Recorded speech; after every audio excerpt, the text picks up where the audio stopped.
आज जर तुमच्या हातात यूपी और बिहार से आए लोगों को समझना चाहिए कि महाराष्ट्र की पहचान मराठी भाषा से है। मुझे भाषा से नफरत नहीं है, लेकिन अगर इसे थोपने की कोशिश करोगे तो मैं आपको लात मारूंगा। नमस्कार, मैं त्रियोगी पांडे। आप देख रहे हैं 24 time news end entertainment. Maharashtra में ठाकरे परिवार की उत्तर भारतीयों से नफरत जग जाहिर है। ये नफरत तब ज्यादा दिखती है जब वहां कोई चुनाव हो।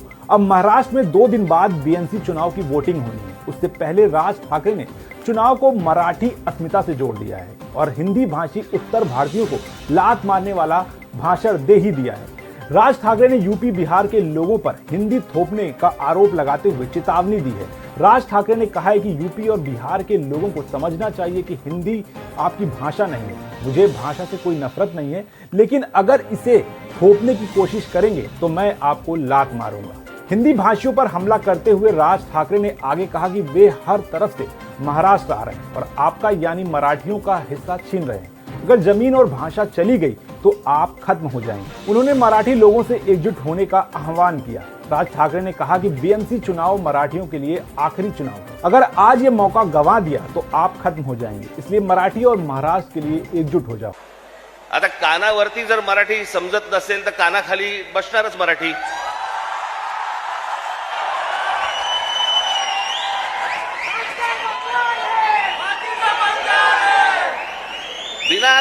विनाकारण काहीतरी काढत असतात।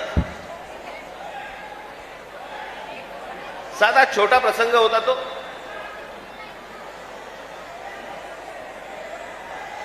मोर्चासाठी म्हणून तिकडे जे कोणी माझे मराठी सैनिक होते पाणी प्यायला गेले तर तो माणसाने विचारलं कशासाठी मोर्चा काढताय।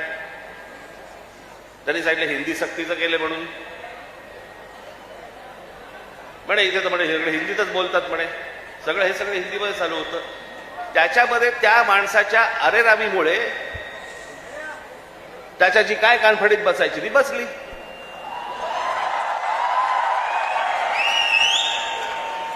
मग लगेच इकडच्या सगळ्या व्यापाऱ्यांनी बंद पुकारला। तुमच्या मारली होती, अजून नाही मारली आहे।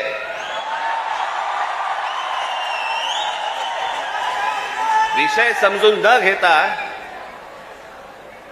काय झाले माहिती नसताना कुठच्या तरी राजकीय पक्षाच्या दबावाखाली येऊन जर तुम्ही हे असले बंद करणार असाल, तुम्हाला काय वाटलं मराठी व्यापारी नाहीयेत?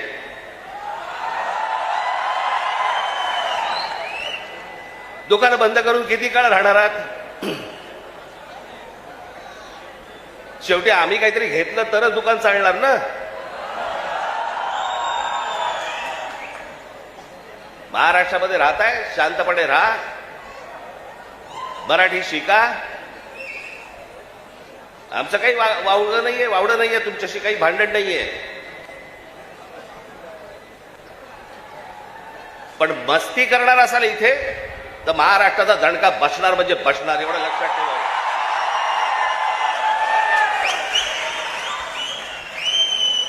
तर काय विषय होता? 1ली ते 5वी राज्य सरकारने म्हणे हिंदी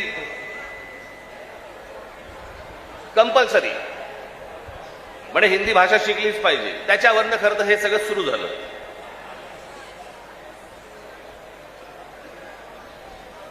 काल आमचे ते मुख्यमंत्री महाराष्ट्र राज्याचे देवेंद्र फडणवीस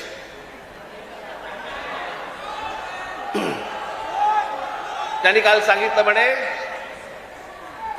तिसरी हिंदी भाषा आम्ही सक्तीची करणार म्हणजे करणार। आता राज्य सरकारला जर आत्महत्याच करायची असेल तर त्यांनी बेशक करावी।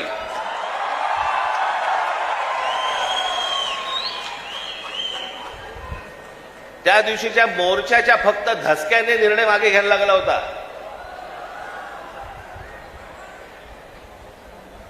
फडणवीसजी तुम्ही सांगताय ना की तिसरी भाषा आम्ही सक्तीची आणणार म्हणजे आणणार।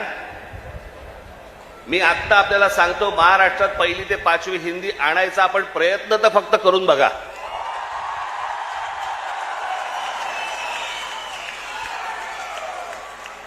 दुकानं नाही, शाळाही बंद करीन।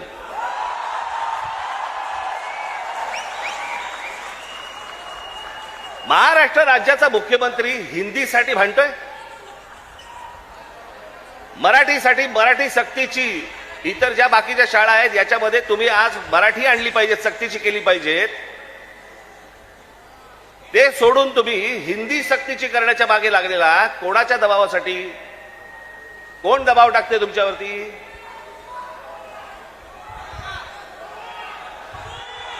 हे केंद्रामधलं हे केंद्राचं पूर्वीपासूनच आहे, काँग्रेस असल्यापासूनच आहे हे सगळं.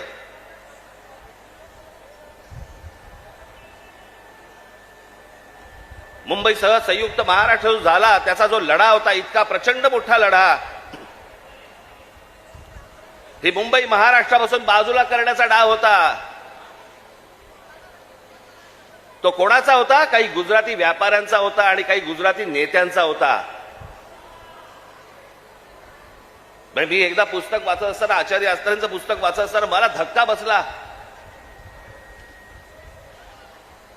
की मुंबई महाराष्ट्राला मिळू नये याच्यासाठीचं पहिलं जे बोललं गेलं ते कोणाकडनं बोललं गेलं? वल्लभभाई पटेलांनी सांगितलं की मुंबई महाराष्ट्राला देऊ नका म्हणून.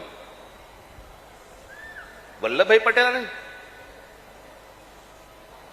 ज्यांना आजपर्यंत आम्ही लोह पुरुष म्हणून मानत आलो, या देशाचे गृहमंत्री, आम्ही त्याच्याकडे आदराने आजपर्यंत पाहत आलो, तुम्ही महाराष्ट्राला विरोध केलात.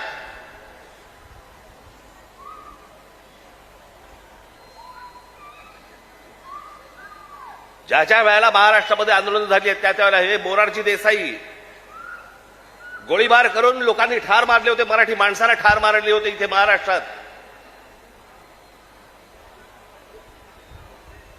गेले अनेक वर्षांचा ह्यांचा मुंबईवरचा डोळा आहे, अनेक वर्षांचा.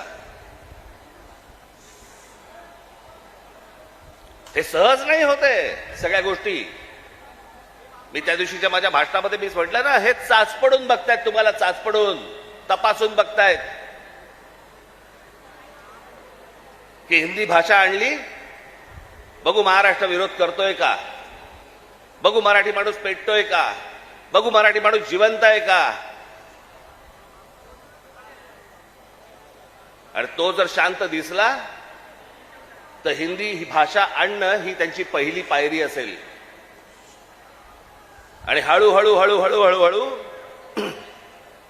या सगळ्या गोष्टी करून मुंबई ताब्यामध्ये घ्यायची आणि ती गुजरातला मिळवायची, हे ह्यांचं स्वप्न आहे.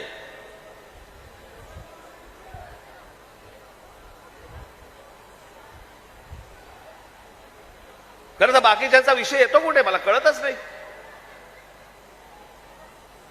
विषय भाषेचा आहे. एक जगातलं सत्य मी प्रत्येक वेळेला सांगत आलो, जगातलं सत्य, तुमची भाषा मेली आणि पायाखालची जमीन गेली की तुम्ही कोणीही नसता जगामध्ये, तुम्हाला काही अर्थ नाही. तुम्हाला कोणीही विचारणार नाही. तुमची भाषा टिकवणं महत्वाचं आहे, तुमची जमीन राखणं महत्वाचं आहे. पण हे फक्त मुंबई महाराष्ट्रात खास करून मुंबईत काही गोष्ट झाली की ती देशभर चालू ठेवतात हे हिंदी चॅनलवाले. हे कसले हिंदी चॅनलवाले?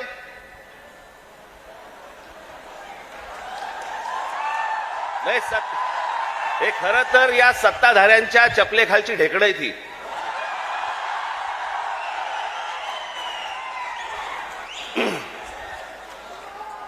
आता बघा, थोड्या वेळात बघा सुरू करतील, राज ठाकरेने उगला जहर.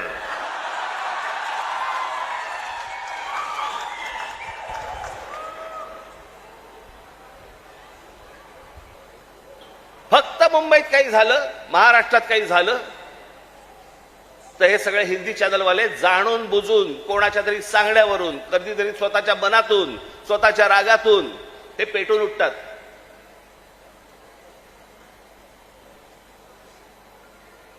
माझ्या बिहारमधले जे काही लोक आहेत, माझं त्यांनाही विचारणं आहे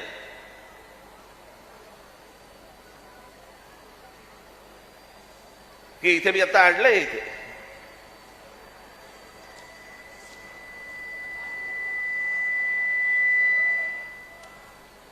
28 सप्टेंबर 2018, ऐका नीट मी काय बोलतोय.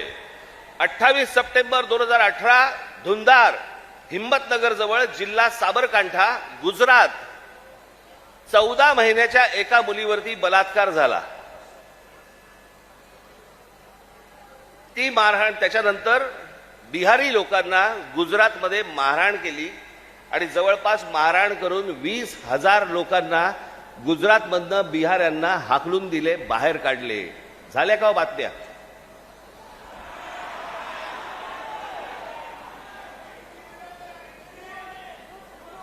कुठेही बातम्या तुम्हाला दिसणार नाहीत.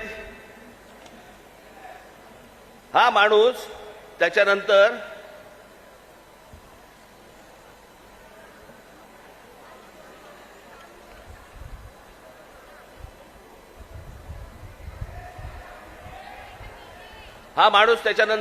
याने भारतीय जनता पक्षामध्ये प्रवेश केला. त्याला तिकीट दिलं गेलं आणि तो आमदार देखील झाला. म्हणजे यांच्या राज्यामध्ये हे वाटेल ते करणार, बाहेरच्या राज्यांमधली लोक आतमध्ये घेणार नाहीत, त्यांना मारणार, हाकलून देणार. 10-10, 20-20 आत्ता परत झालं.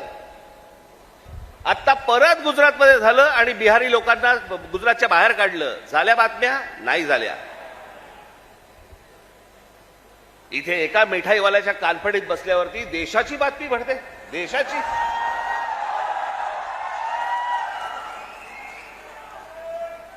देशामध्ये चित्र असं रंगवलं जातं की बघा मुंबईमध्ये, महाराष्ट्रामध्ये अमराठी लोकांना कसे मारतायत.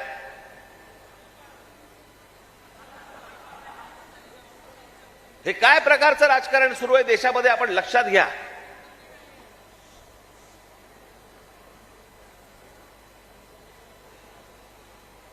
कसली कोणती हिंदी घेऊन बसलो आपण, ज्याला साधा 200 वर्षाचा इतिहास आहे. 200 वर्ष. मराठी भाषेला 2,500 ते 3,000 वर्षांचा इतिहास आहे.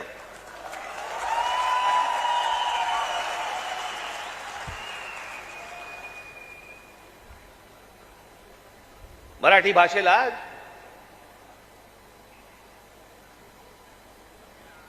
अभिजात भाषेचा दर्जा मिळाला.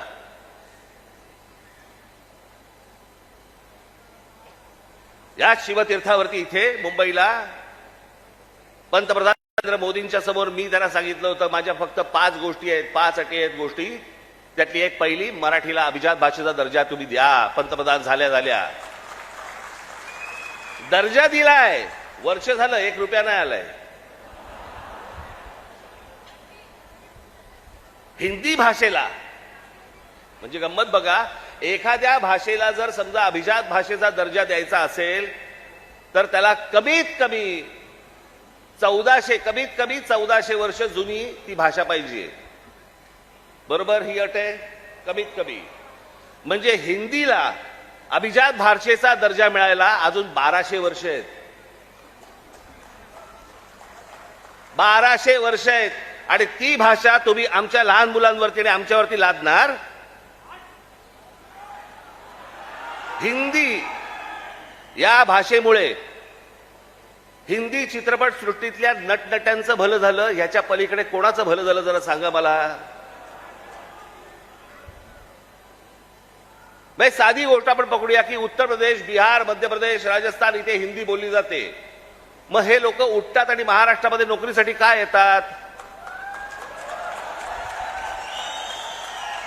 जर हिंदी भाषेमुळे जर तुमचंच भलं झालं नसेल आणि तुमचीच राज्य मोठी झाली नसतील आणि तुम्हाला जर दुसऱ्या प्रदेशामध्ये जाऊन जर समजा तिकडे येऊन नोकऱ्या कराव्या लागत असतील, नोकऱ्या मागाव्या लागत असतील, गुजरात सारख्या राज्यामध्ये जाऊन तिकडे जर समजा तुम्हाला मार खावा लागत असेल, हिंदीने काय बसलोय आपण. आणि त्या भाषेसाठी म्हणून महाराष्ट्राचा मुख्यमंत्री पेटलाय. मला कारणच नाही कळलं.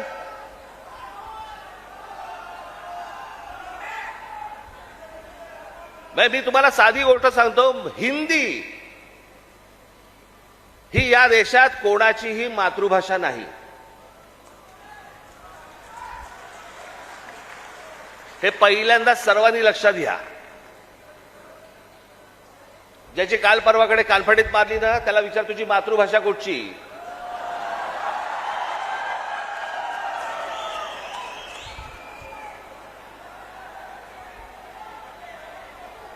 अहो हिंदी ही इकडच्या तिकडच्या सगळ्या कडबोळ्यातनं तयार झालेली 100-200 वर्षापूर्वीची भाषा. बाकीच्या सगळ्या केवढ्या जुन्या भाषा आहेत. उत्तर प्रदेश बिहारला आता समजलं पाहिजे, राजस्थानला तर समजलं पाहिजे. मी आता एक आणलं इथे उदाहरणार्थ बघा, हिंदी या भाषेमुळे हिंदीने किती भाषा मारल्या तर जवळपास 250च्या आसपास भाषा मारून टाकल्या. त्याच्यामध्ये कांगरी, गडवाली, कुमाऊनी, अवधी, हरियाणवी, ब्रज, भोजपुरी, मगधी, बाघेली, छत्तीसगडी, बुंदेली, माळवी, बिल्ली, नागरी, बागरी, मारवाडी अशा अनेक भाषा आहेत.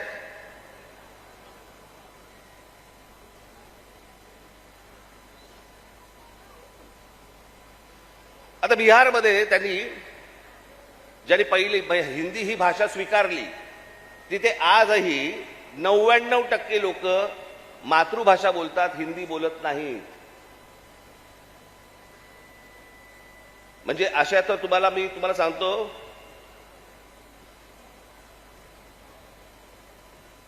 हनुमान चालीसा आहे ना, हनुमान चालीसा ज्याला तुम्ही हिंदी म्हणता ते अवधी आहे, हिंदी नाही.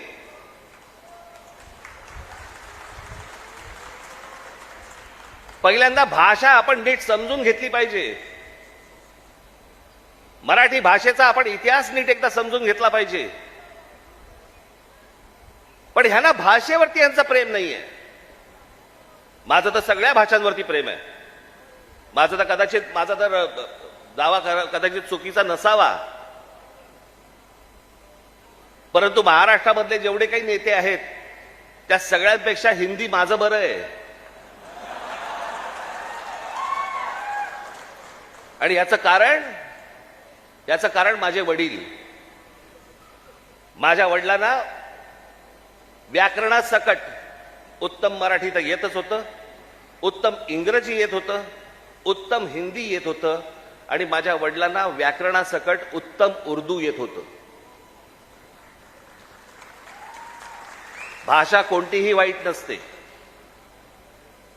कधीच वाईट नसते. जगातली कुठचीही भाषा वाईट नसते. हिंदी ही काही वाईट भाषा नव्हे. आमच्यावर लादणार असाल, नाही बोलणार जा.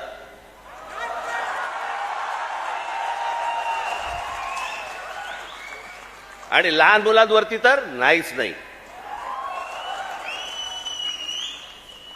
काही विषयच येत नाही या गोष्टींचा. यांचं राजकारण काय चालू आहे ते पहिलं बघा तुम्ही. या सगळ्या गोष्टी मी तुम्हाला आत्ताच सांगतोय. मी माझ्या पत्रामध्ये पण दिलं होतं, आम्ही हिंदू आहोत, हिंदी नव्हे.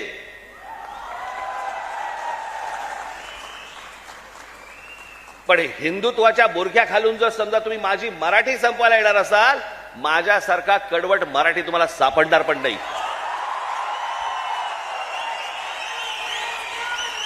हिम्मत असेल तर हात लावून दाखवा तुम्ही. आणि हे सगळं षडयंत्र तुम्ही नीट समजून घेतलं पाहिजे. षडयंत्र मुंबईला जर हात लावायचा असेल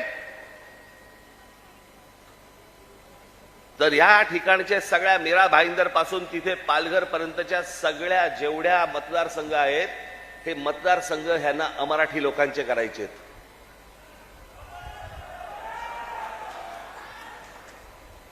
मी गेले 20 वर्ष मी ओरडून बोंबलून सांगतोय, ही नुसती माणसं येत नाही आहेत.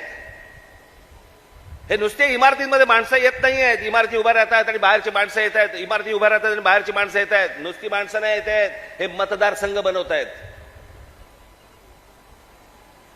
हे मतदारसंघ बनवून तुम्हाला हटवणार, तुम्हाला लांब लांब फेकून देणार. उद्या हे काय सांगणार, अरे बघा ना, आमचाच खासदार, आमचेच आमदार, आमचेच नगरसेवक, आमचाच महापौर. असं करून हे मुंबईपर्यंत पोहोचणार. आणि हा अख्खाच्या अख्खा पट्टा हा सगळा गुजरातला मिळवण्यासाठीचे सगळे खटाटोप सुरू आहेत. हे आज नाही, हे पूर्वीपासून सुरू आहेत. पूर्वी त्यांनी तर जाहीररित्या सांगितलं होतं, पण आता कसं आहे, आता हे लपून छपून हळूवार पद्धतीने या सगळ्या गोष्टी सुरू आहेत. हे काय षडयंत्र हे आपण नीट ओळखा, हे समजून घ्या. हा सहज आलेला माज नाहीये. हे जास्त तुमच्या अंगावरती येतात आणि तुम्हाला सांगतात नाही मराठी नाही बोलणार, आम्ही नाही बोलेंगे. हा जो माज आहे ना, हा माज तिथून आलेला आहे, तिथून.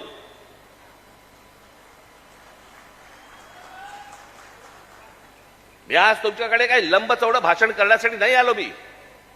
मी खरं तर आज शाखेच्या उद्घाटनाला आलो होतो. मला अविनाशने मला सांगितलं की साहेब तिकडे येणारच आहात तर एक छोटी सभा आपण घेऊन टाकू. पण मला तुम्हाला जे सांगायचंय ते हे सांगायचंय की तुम्ही सतर्क असले पाहिजेत. आज काहीतरी प्रकरण उसळलं आणि आज काहीतरी उघडलं म्हणून आज आम्ही जागे व्हायचं, उद्या त्याच्यानंतर आम्ही झोपून जायचं आणि मग बाकीचं सगळं पोखरलं जातंय. भुसभुशीत जमीन असते ना, घुशी तिकडे होतात, खडकामध्ये घुशी नाही होत. तुम्ही खडकासारखे टणक असले पाहिजेत. महाराष्ट्राची तुम्ही भक्कमपणे बाजू उभी केली पाहिजे. महाराष्ट्र काय हा तुम्ही समजून घेतला पाहिजेत. मी जे सतत तुम्हाला जे सांगत असतो ना, 1400 वर्ष राज्य केलेला हा महाराष्ट्र या प्रांतावरती. मी अनेकदा बोलत आलो, तुम्हाला सांगत आलो की ह्याला पर्शियन लोक ह्याला हिंद प्रांत म्हणत. छत्रपती शिवाजी महाराजांची घोषणा पण काय होती? हे हिंदवी स्वराज्य व्हावे ही नव्हती, हे हिंदवी स्वराज्य व्हावे ही होती. या हिंद प्रांतावरती आमची सत्ता असावी. हा संपूर्ण हिंद प्रांत आमच्या हातामध्ये असावा. बाहेरच्यांनी येऊन आमच्यावरती इथे सरकार स्थापन नाही करायची. आम्ही कोणी गुलाम नाही आहोत. या प्रांतावरतीचा अधिकार कोणाचा असेल तो आमचा आहे. आणि 1400 वर्ष या मराठेशाहीने जे राज्य केलं, ज्याला आपण म्हणतो ना अटके पार आम्ही झेंडे फडकवले. अटके पार झेंडे फडकवले म्हणजे काय? आजही मला असं वाटतं पाकिस्तानच्या वायव्य नैऋत्येला तो अटक नावाचा किल्ला आहे, त्या किल्ल्यावरती भगवा ध्वज फडकला. ते अटक किल्ला, तो अटके पार झेंडे फडकवले आम्ही. तिथपर्यंत पोहोचले होते मराठे. तो महाराष्ट्र हतबल आहे. तो महाराष्ट्र यांच्यासमोर हात पसरतोय. आम्ही भिका मागायच्या आम्हाला न्याय द्या म्हणून. तुम्ही या महाराष्ट्राचे राजे, तुम्ही या महाराष्ट्राचे मालक. बाकीची माणसं बाहेरून आली ती तुमच्यावरती रुबाब करणार आणि आम्ही हतबलतेने त्यांच्यासमोर बोलणार, अरे नाही नाही भाई साहब ऐसा मत. का?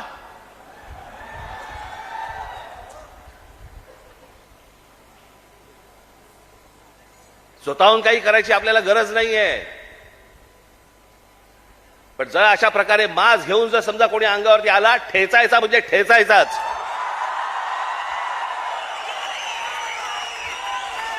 त्या दिवशी तो कोणतरी भारतीय जनता पक्षाचा एक खासदार,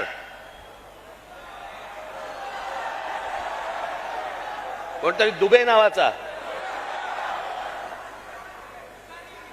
कसा काय बोलला, मराठी लोगों को हम यहां पे पटक पटक के मारेंगे. झाली का हो केस त्याच्यावरती? हिंदी चॅनल वाल्यांनी दाखवलं का? पुढे चालवलं का? काही नाही. बघा कसं असतात, कसे असतात ते बघा. तू आम्हाला पटक पटक के मारणार? दुबे, दुबेलाच मी सांगतो, दुबे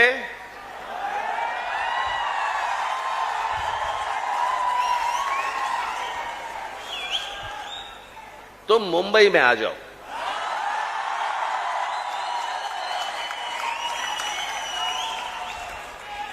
मुंबई के समुंदर में डुबे डुबे कर मारेंगे.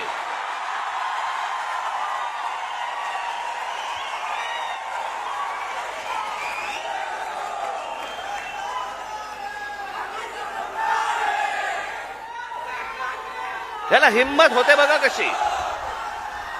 तुम्ही जर काही बोललात तर त्याची राष्ट्रीय बातमी होते. तुम्ही जर कुठची अमराठी माणसाबद्दल काही गोष्ट बोललात तर ती राष्ट्रीय बातमी. पण हे ज्यावेळेला बोलतात त्यावेळेला त्यांना माहिती असतं सरकार आमच्या मागे आहे.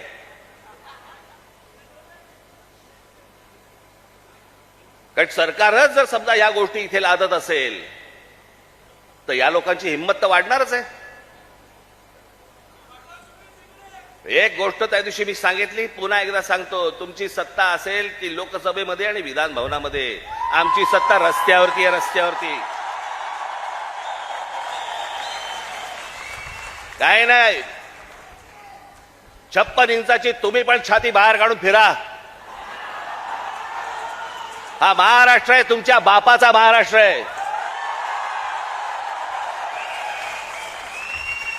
बराच कोणी जर महाराष्ट्रामध्ये वेडं वाकडं वागायचा प्रयत्न केला, माझा महाराष्ट्र सैनिक त्याचा गाल आणि त्याचा हात या सगळ्या गोष्टींची युती झाल्याशिवाय राहणार नाही.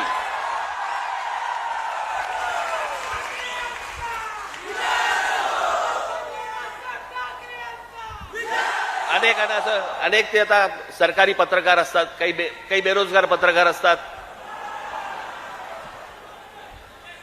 आणि मग ते बेरोजगार पत्रकार कुठच्या युट्यूब चॅनल बिनलवरती जातात आणि म्हणतात की तुम्हाला माहिती आहे की नाही,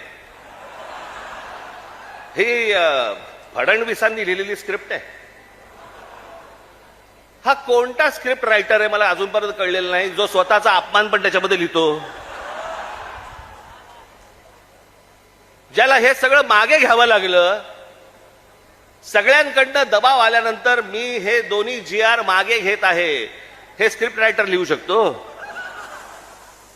पण हे काय चालू आहे, हे तुमच्या मनात काहीतरी विष कालवणं सुरू आहे की हे बघा, हे आतून सगळे एक येतं, बघा हे सगळं असं सगळं सुरू आहे. कशाचाही संबंध नाही आहे. कोणाशी माझी मैत्री असो, दुश्मनी असो, काहीही असो, एक गोष्ट निश्चित सांगतो, महाराष्ट्राच्या बाबतीत, मराठी माणसाच्या बाबतीत आणि मराठी भाषेच्या बाबतीत राज ठाकरे कोणाची तडजोड करणार नाही. याच्या आधीही केली नाही, आत्ताही केली नाही आणि पुढेही करणार नाही. मला असं वाटतं तुम्ही देखील त्याच पद्धतीने महाराष्ट्रामध्ये राहिलं पाहिजे, जगलं पाहिजे, वावरलं पाहिजे. आणि जे कोणी इथे राहत असतील मराठी लोक, मी त्या दिवशी माझ्या एका मित्राचा दाखला दिला होता, बाकीच्यांनी देखील लवकरात लवकर मराठी शिकण्याचा आपण प्रयत्न करावा. आम्ही तुमच्याशी मराठीत बोलू. तुम्हाला सर्वांना तुम्हाला सांगणं आहे, ज्या ज्या ठिकाणी जाल, दुकानात गेलात, बसमध्ये गेलात, ट्रेनमध्ये गेलात, टॅक्सीत बसलात, कुठेही गेलात, जास्तीत जास्त प्रमाणात म्हणण्यापेक्षा कायमस्वरूपी तुम्ही समोरच्याशी मराठीमध्येच बोला, त्याला मराठीत बोलायला भाग पाडा. अहो, आता माझ्याकडे कर्नाटकातला व्हिडिओ आलाय. कर्नाटकामधले तो माणूस तिकडे त्या रिक्षावाल्यानं हाकलून देतोय. बातम्या नाही होणार, कारण त्यांचे सत्ताधारी, त्यांची सरकारं त्यांच्या जनतेच्या, त्यांच्या लोकांच्या खंबीरपणे पाठीशी उभे असतात. वरती कोणी येऊ अगर न येऊ,